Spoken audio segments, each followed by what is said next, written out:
Hello, everyone, and welcome back to Wait, What? Why? The podcast that ponders the origins behind the things that we do. Thank you for taking the time to join us today as we discuss the origins of the white wedding dress and some wedding superstitions.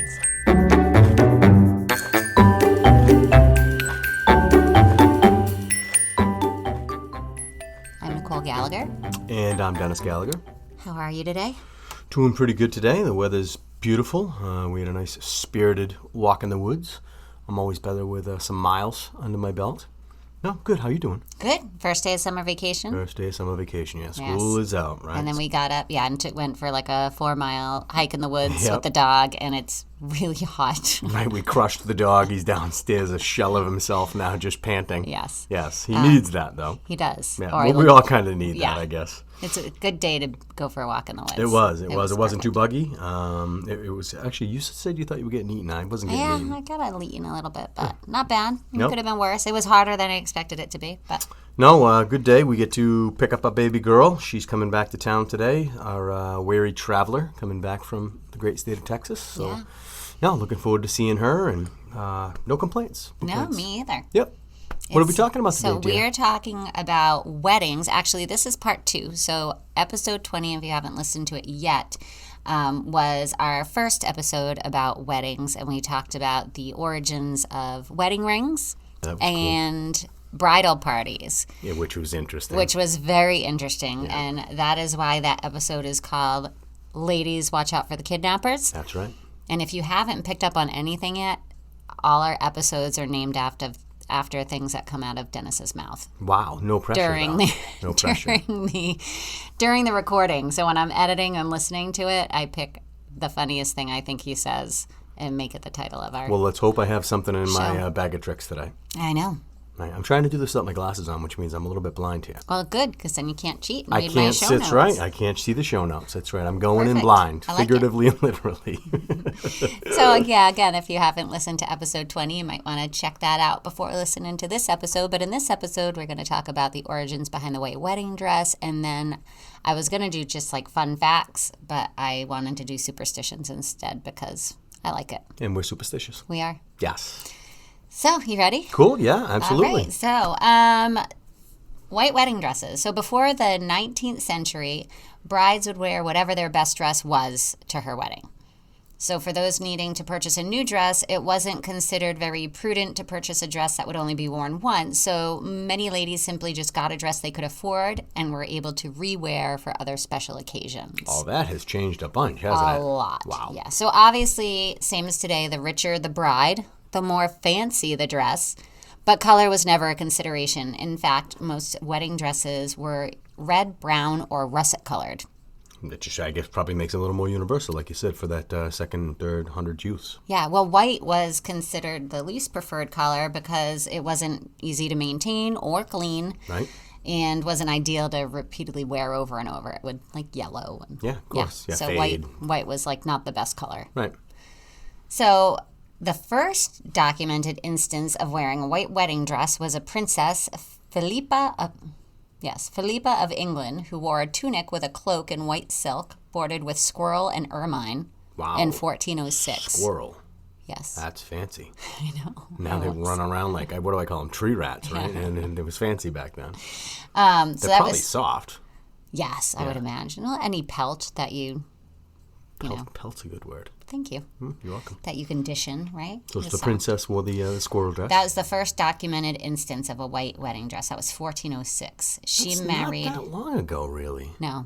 You know, you think about some of the origins of some of the things that we talk yeah. about. Yeah, That's yeah. really very young. Mm-hmm. Okay. I'm interrupting you quite frequently. Sorry about that. No, that's your job. Yeah, okay. I'm interrupting. As long as you're bringing the sex. Doing my job. Bringing the sexy. I don't know what's into my wife today. Okay, go ahead. So she married Eric of Pomerania. Mm-hmm. Just to finish that sentence. Mary, Queen of Scots, also wore a white wedding dress in 1559 when she married her first husband, Francis, the Dauphin of France, because it was her favorite color. Even though at that point in time, white was the color of mourning for French queens. How could white be your favorite color of all the colors? Because white is all the colors. White is all the colors. Yes. What? White is all of the colors combined. When you combine all of the colors, it makes white. Is that true? Yes. Are you screwing with me? I mean, I try not to come across too dumb in these things, but is that real? Oh, you don't have to Google it. No, I'm doing it. I can't read the screen anyways. No, but I can. Oh, yes. There you go. Is white White is all colors. White light is a combination of all colors in the color spectrum. White light, but not like the color white, like a white house. No, that's pigment. That's different. Yeah, you're messing with me. Okay. That's her favorite color. White I still light. think that's funny. It's interesting. Yes. Have you ever asked someone their favorite color and they said white? Never. Never. No. Well, I guess Mary Queen of Scots, I mean, she could have whatever color she wanted, right? Well, she did. She did. And it wasn't a popular color because it was a color of mourning. Probably because she didn't have squirrels. Right? No squirrel pelts. I don't know about How was that. white the color of mourning, too? For French queens would wear white when they were in mourning. That is, again, completely... okay. All right. Yeah. Nice. Right. I'm starting off strong Yeah, today. different. I didn't see any of that coming. No. Okay. However, it still wasn't a widespread trend, even though this princess and the Queen of Scots wore them for their wedding, until, let's see. In fact, prior to the Victorian era, a bride was married in any color, black being especially popular in Scandinavia, so different colors around the world. And again, you got to remember, too, way back when, how I think difficult to keep white, but also the dyeing process must have been, like certain colors must have been more expensive to dye in fabric, Yeah, I guess so. And black was popular back then. Black was popular in Scandinavia. In Scandinavia. Yeah. Wow. Wonder if it's just because it's so cold up there and black attracts heat. So Might be, right? Yeah, they So probably they didn't were have like, any, didn't have too the many. darker the better. Didn't have too many 70 or 80 degree sunny Right, days, yes. right? And you better bundle up in your black dress. Mm-hmm. That might be it, yeah. So the white wedding gown tradition didn't become fashionable or gain popularity until 1840 when Queen Victoria of England got married to Prince Albert. And the reason I think behind this was because it was a highly publicized wedding that had heavy attention from the press. It was all over the newspapers and things like that. She wore an 8-piece bodice with an open neckline. The sleeves and neckline were well trimmed. It had a visible off-shoulder dress with short puff sleeves. Had a deep V-shaped waistline.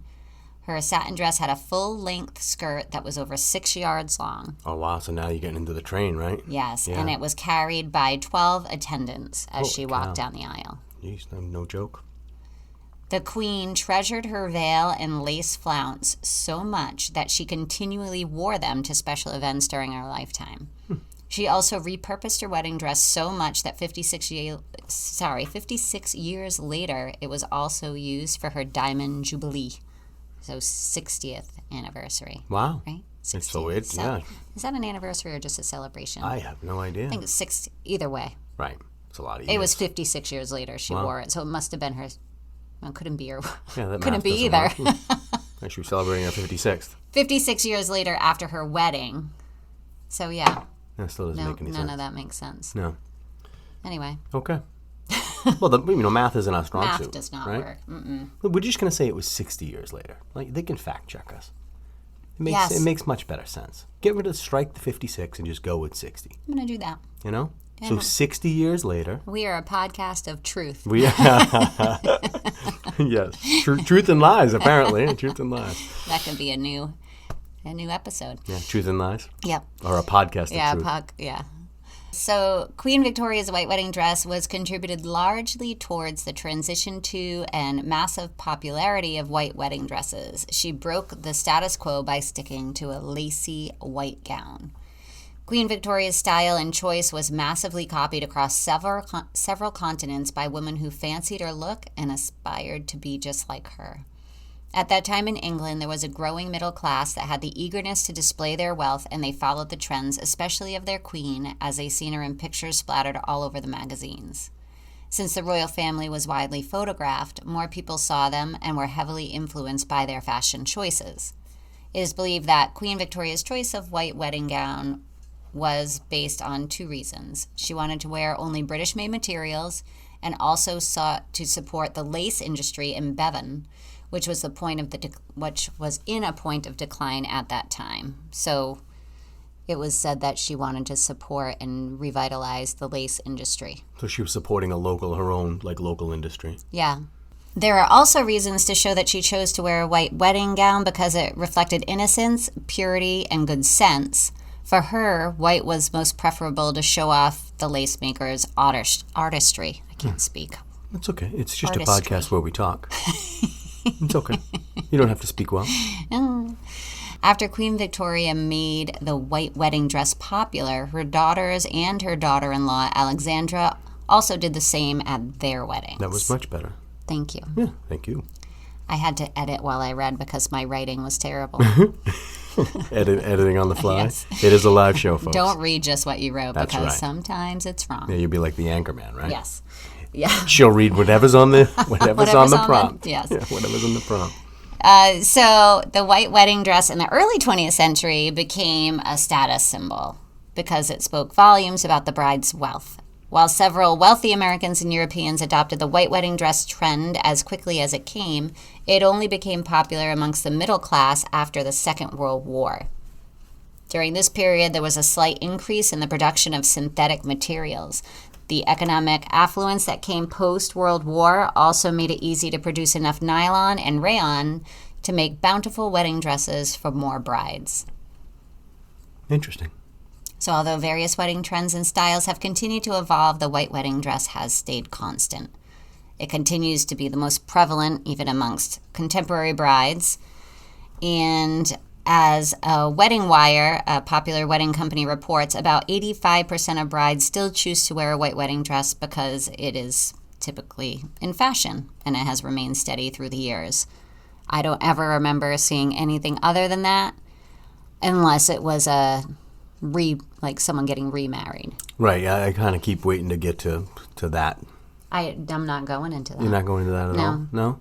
So the whole white, only if you're a virgin and that kind of thing in first wedding, that doesn't figure No, into there this? was some about that, and that's kind of in the superstitions part a little bit. Okay. But I know being remarried, you weren't supposed to wear white. Yeah, that's what I mean. I was Yeah. kind of thinking like that.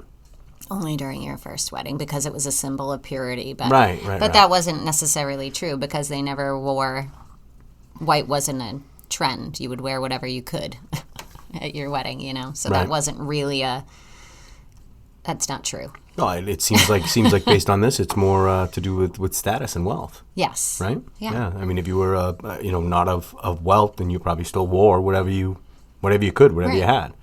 I don't think it's that way really nowadays. Like you said, I think it's more every first-time bride seems like they want to wear white, and you go to a bridal shop and it's all white dresses. Yeah, and it's, to me, it's crazy how much money people spend on dresses that only get worn that one day. And not only do they spend a lot on the dresses that get worn once, they spend a ton to get them preserved, and put away in a box. I used to do them at the dry cleaners. I felt like it was a money grab because it was a simple box with it was a charcoal bag that would go over it. They were blue, the color of the bags, but they supposedly would filter the light, you know what I mean? To keep them from fading. yellowing, yeah. But once you sealed them up, and they went in 2 or 3 bags, I can't remember, and then kind of like a display, the box, one of the boxes was display see-through and stuff, but you essentially never took the dress back out.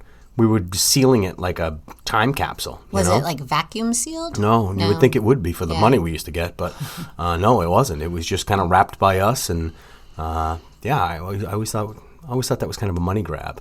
But yeah, they would have these very, very expensive dresses, and then pay, a good amount of money to have them put up, and never even touch them again. Never mind wear them again. Right. They become like an heirloom or something. Weird. It is weird. Weird tradition, It is because, like I said, I feel like a lot of people put themselves. You're starting off your marriage in debt, Right. Instead from the size of the ceremony to the Right, dress or whatever right. it is, and you think about it more in terms of prom dresses and or even bridesmaids dresses. If you're in a wedding, most of the griping I've ever heard from bridesmaids is if the bridesmaid dress can't be used again. If it's a funky color or a Right. funky design where you're like, yeah, we'll do it. You picked out the dress, you would do what the bride wants. but I'm never going to get to wear this thing again. Right. The best bridesmaid dresses were, I can wear this again, or this is, Yeah. So interesting, just interesting. It is interesting. The whole tradition is interesting. But yeah, I remember distinctly in my years at the dry cleaners, that was one of the things where, when someone would bring in a dress to be boxed and preserved, it was $150, back then, and that's 30, 35 years ago. Right. And it just seemed like crazy to do that for something that you're never going to touch again. Right. Never going to wear again, I would kind of thing. imagine that some people maybe hope that their daughter or right, that was probably part of granddaughter it. Preserve it until Yes. then, so hopefully it's not yellowed and whatnot. And of course the trains and to press them and to fold them up the way we did was hard. I mean, I guess we earned our money in that sense, but a lot of labor. yeah, it was.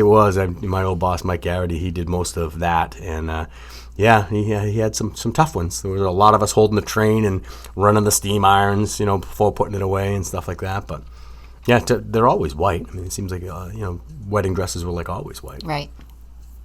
Cool. Interesting. Yeah. Yeah. Fun. Yeah. So that's all about I had really for that. Okay. For about wedding dresses or white wedding dresses. Well, like I said, I just thought it had to do with like purity and virginity and the first time, and it really wasn't about that. It kind of started out one's favorite color, and the other one, it was a status thing. Mm-hmm. And another was wanting to use like local products, like local Right. So it had really Which is nothing very to do cool. with that. Yeah. And in England, of all places, you would think with Catholicism being so prevalent back then that maybe it had something to do with it. And based on that research, no. Mm-mm. Cool. Yeah. Interesting. Learn every day. So some superstitions going along with the white wedding dress. So I don't really have, as I go through the superstitions, like the origins behind where a lot of these come from. Some of them I do, but it's just kind of fun facts and superstitions that go along with weddings. So one of them is wearing white on the day you get married. This verse explains why. And I don't know where this verse came from. It was just something I found, and I thought it was funny. So it says, married in white, you'll have chosen all right. Married in gray, you'll go far away. Married in black, you will wish yourself back. Married in red, you'll wish yourself dead. Whoa. Married in blue, you'll always be true. Married in pearl, you'll live in a whirl. Married in green, ashamed to be seen. Married in yellow, ashamed of the fellow. Married in brown, you'll live out of town. And married in pink, your spirits will sink. It's all about rhyming. A little tradition. Yeah, a lot of it is, right? So where was it? Let me see. Like, brides should wear something old, something new, something borrowed, something blue, whatever right? that was, right? So that was also a saying, and that's still kind of a tradition. Kind of, yeah. I know. Yeah, it is. it is. It still is. I don't think to the best of my knowledge, it is. Yeah. It might have been at my wedding. God, I have such a bad memory. It was something like that. Yeah. Your grandmother had a lot to do with did. that, if I remember. Yeah. She showed up and brought that last piece of Yeah. whatever that was. So the meaning behind that is something old symbolizes ties to the past. Something new represents a bright future ahead. Something borrowed is a transfer of happiness from a long married couple to the newlyweds. So it should be from somebody who's been happily married for a long time. Yeah, I don't want to borrow from the wrong couple. Right. And then something blue is a symbol of purity. Interesting. Blue. Yes, blue was purity. Huh. And then out of the four somethings that brides have been continued to carry, something borrowed makes the most sense when it comes to luck. The idea here is that the addition to wearing something old and new, representing your pre-married life and your happy one to come, you should also borrow something from a happily married woman, such as your mom, mother-in-law, sister, or grandmother. It's thought that wearing something on loan from a long-married missus might just have some success rub off on you in your marriage. Assuming, of course, they're happy. Right. Right. What most people don't know about this oldest and most iconic proverb is that it was completed with the phrase, and a sixpence in her shoe. Which means what, money? Yeah, so that's like, right, a coin equivalent to 6 pennies. So this dates back to Victorian times as well. The father would place a sixpence in his daughter's shoe as a token of good luck and prosperity. And she'd get a blister. Nowadays, a penny is usually subbed in for the sixpence from any family member or friend. Some tie it to the bouquet or the ring bearer's pillow instead of putting it in the shoe. Yeah, so to avoid the blister. To avoid the blister. Yeah. Plus, I'm like the princess and the pea when it comes to anything in my shoes. I can't handle it. Yeah, I don't see that being a good tradition. I have to stop really. all the time. Yep. Take off my shoes. True that. Shake them out. Yes, you do.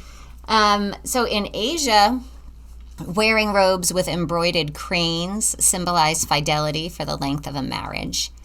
Ancient Greeks and Romans thought that the wedding veil protected the bride from evil spirits. Interesting. Veils were also used during the time of arranged marriages to hide the bride's appearance until the very last minute. So the groom wouldn't run away? Yes. Potentially. Yes. But potentially. Well, I think that was the reason behind. Well, I'll get into that, actually. Okay. All right. I don't want to give it away. That's a teaser. So veils were also used during the time to arrange marriages to hide the bride's appearance until the very last minute. But according to ancient Greeks and Romans, the veil's function was not fashionable. The reason why the bride needed to wear a veil was to make her less susceptible to the curses and hexes of jealous witches and evil spirits who wanted to steal her happiness. And once her face was obscured, so too were the hexes or vexes cast upon her. That is a funny thought, tradition. I love that stuff. I guess so, yeah. That's bizarre. Let's see. You would think a good witch could get right past that veil, Well, right? I don't know. Hermione Granger would get right past it. She's a good witch. She was a good witch. In Japan, white was always the color of choice for bridal ensembles, long before Queen Victoria popularized it in the Western world. So in Japan, it was popular. In Korea, brides wear hues like of bright red and yellow when they take their wedding vows. So days to be married, what's the most popular wedding day? Oh, I would say Saturday. Yeah, right, Saturday. I think you would be correct. Right? Weekend. Yes. You don't have to take any extra time off. You don't inconvenience your guests. Right? So the most popular days to get married is Saturday. It has been for decades. But as the ancient Celts had written in a poem, it says that you should avoid a wedding on a Saturday at all costs. The Celts said that. Yes, because, again, we have a little rhyme. Okay. So Monday is for wealth. You get money. You get married on a Monday for wealth. A Tuesday for health. Wednesday was the best day of all. Thursday for losses.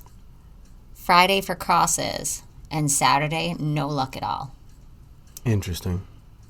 That's completely counterintuitive to what I would have thought. Yeah, isn't that neat? Yeah. I don't know why. No. I don't know if there's anything to that. Crazy Celts. Also, I would be annoyed if someone was like, we're going to get married on a Tuesday or a Wednesday. Friday happens. I think Fridays happen a lot. I think nowadays, I mean, geez, Thursdays and Fridays are coming out of the pandemic, and everybody's slammed, and all the people I know involved in the, that hospitality industry, the wedding industry, they're totally doing functions on Thursday and Friday and weddings. Was it yesterday, right? Oh no, that wasn't a wedding. Our daughter works for a catering company, and she did a function on a Thursday. It was not a wedding. But my coworker's daughter just got married last week, Friday. 2 weeks ago on a Friday. Last week on a Friday, yep. Yep. I think it's more common. Yeah. But they're playing catch-up. I think, again, a lot Venues of people, are, venues and, couples for that matter, they weren't able to have these gatherings over the last couple of years because of the stupid COVID canceling the world. So, yeah, I think, again, now it's pretty common currently. Yeah. To not just be Saturday. Sundays, same thing. People get married on Sundays now, too. They should be getting married on Monday for wealth. Right? Right? That's silly. If I knew, we'd go back Or in health. time. I'd get married on... I don't know what's more important. Maybe right at the strike of midnight. If you start the ceremony just before midnight on Monday and into Tuesday, Yes. you could get wealthy and healthy. I love that. Yeah, I like the idea. Me too. We get married on a Saturday. We did. Wah, wah, wah. I don't know. We've been Oh, it was a happy. beautiful day, but it's true. We're definitely not wealthy. No, maybe the Celts were wrong, though. Our health is Meh. meh. Pretty good. I feel good today. Tomorrow, maybe all not. Right?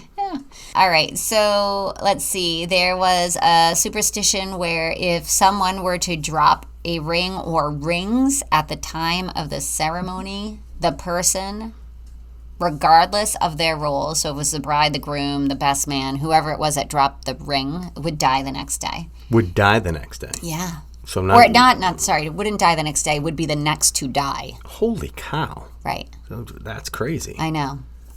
I'd make him drop and give me like 20 push-ups or something, but die the next day or the next one to die. Well, you don't get to choose what the superstition is. I mean, I don't know. I always feel like a superstition must have some hint behind it of truth, right? I guess. Like it must have happened to somebody at some point in time and they were like, oh, it's because they dropped the wedding ring.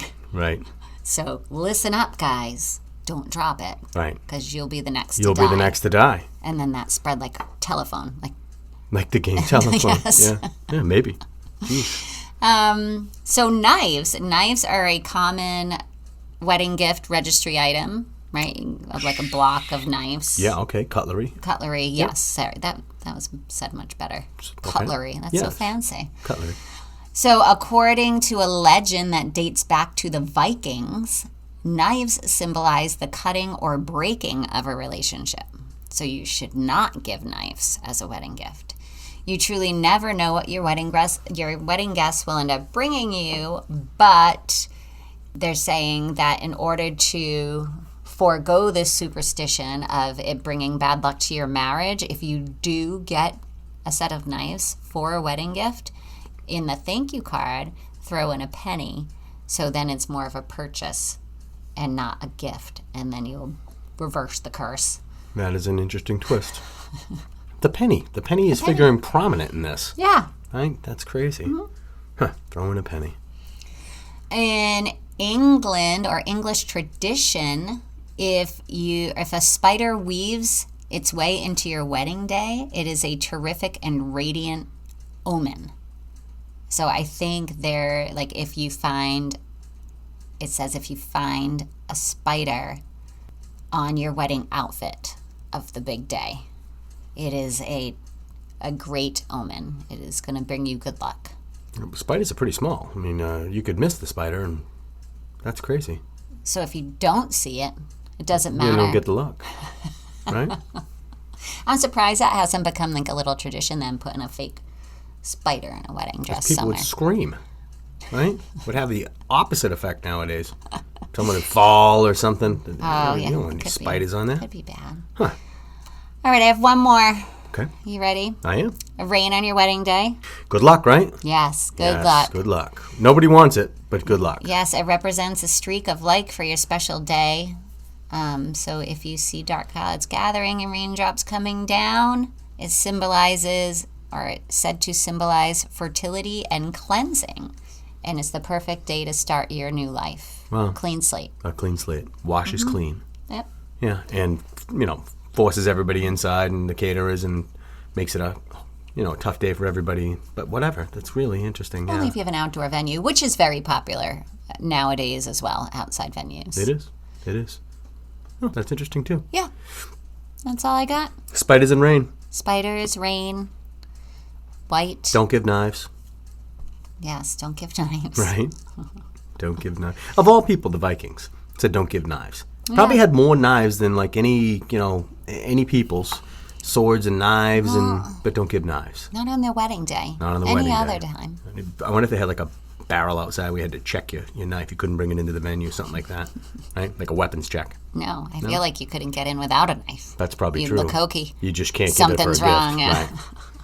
Yeah, that's interesting. Yeah, I don't know, but I thought that was fun. I say not what I thought on some of these things for sure. No, and I like the superstitions. They were fun facts, and of course, there's etiquette and things for today. And I just feel like it's become again such a marketing campaign for all of those companies. Like when we talked about the wedding ring on episode 20, how the diamonds were never really a part of that wedding ring until a diamond company. That's right. Great marketing campaign. And made it a marketing campaign, and it became like the coolest, latest, greatest way to show your love. If you really love someone, diamonds are a girl's best friend. That's so right. Marilyn Monroe said it has so. become, very, I don't know. Yeah, no, it's kind of taken a little bit away from it, I guess. I guess so. And there's other instances of that. I mean, we talk about like Valentine's Day and how that's become very commercialized. And the weddings, I won't say it's a money grab because it's such a big day for everybody, and they happily, you happily spend that money to have your day, your celebration. The way you want it to be. But it's been, kind of exploited, I guess. It's, should a wedding dress be $2,500? $5,000? It's crazy. I feel like that's the low end now. Well, I don't even want to know. Yeah. Although we have 3 daughters, so. Oh my gosh. Oh my Google gosh. the cost of an average wedding dress today. Ready?